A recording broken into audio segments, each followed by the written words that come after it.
ఏడాది కిందట నేతలతో కిక్కిరిసి ఉన్న ఆ పార్టీ ఇప్పుడు సగానికి ఖాళీ అవుతోంది. అసెంబ్లీ ఎన్నికల్లో పరాజయం, ఆ వెంటనే వచ్చిన లోక్సభ ఎన్నికల్లో చరిత్రలో తొలిసారి ఖాతా కూడా తెరవకపోవడం, వీటి మధ్యలో అధినేత కుమార్తె జైలు పాలవడం, ఇలా అన్ని పరిణామాలతో పార్టీ నుంచి పెద్ద ఎత్తున వలసలు కొనసాగనున్నట్లు తెలుస్తోంది. తెలంగాణలో కాంగ్రెస్ పార్టీ అధికారంలో ఉండగా బీజేపీ రెండో పెద్ద పార్టీగా ఎదుగుతున్న నేపథ్యంలో ప్రస్తుత పరిస్థితుల్లో తెలంగాణలో 3వ స్థానానికి కూడా పరిమితం అవుతుందా లేదా అంటే బీఆర్ఎస్ కథ ముగిసినట్లేనా అనే అనుమానం తలెత్తుతోంది. మొన్నటి అసెంబ్లీ ఎన్నికల్లో 39 స్థానాలు గెలుచుకున్న కారు పార్టీ నుంచి ఇప్పటికే 3 జంప్ అయ్యారు. వీరంతా అధికార కాంగ్రెస్ లో చేరారు. ఇంతలో లోక్సభ ఎన్నికలు రావడంతో వలసలు ఆగాయి. ఇప్పుడు అవి కూడా పూర్తి కావటం, బీఆర్ఎస్ ఘోర ప్రదర్శన చేయడంతో మళ్లీ పార్టీ నుంచి జంపింగ్లు మొదలు కానున్నట్లు చెబుతున్నారు. కొన్ని విశ్లేషణల ప్రకారం బీఆర్ఎస్ నుంచి ఏకంగా 22 మంది ఎమ్మెల్యేలు కాంగ్రెస్ బీజేపీ వైపు చూస్తున్నారని సమాచారం. కారు పార్టీలో తమకు భవిష్యత్తు ఉండదని భావిస్తున్నట్లు తెలుస్తోంది. ఎక్కువ మంది ఎమ్మెల్యేలు రాష్ట్రంలో అధికారంలో ఉన్న కాంగ్రెస్ లో చేరేందుకు మొగ్గు చూపుతున్నట్లు సమాచారం.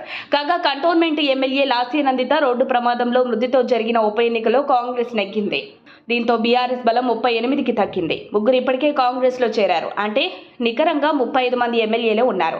ఈ నేపథ్యంలోనే గద్వాల బీఆర్ఎస్ ఎమ్మెల్యే బండ్ల కృష్ణమోహన్ రెడ్డి కాంగ్రెస్ పార్టీలో చేరనున్నారని తెలిసిందే.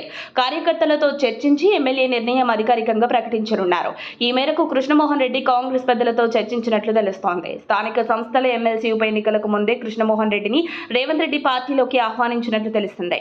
నియోజకవర్గంలోని సీనియర్ నాయకులు, కార్యకర్తలు పార్టీ మారాలని ఇదివరకే ఎమ్మెల్యేకు వినతులు చేసినట్లు తెలిసిందే.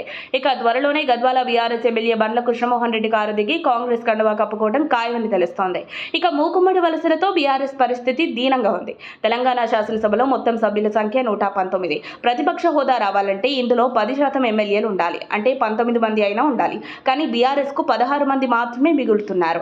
మెజార్టీ ఎమ్మెల్యేల జంపింగులతో త్వరలో బీఆర్ఎస్ ప్రతిపక్ష హోదా గల్లంతు కానుంది.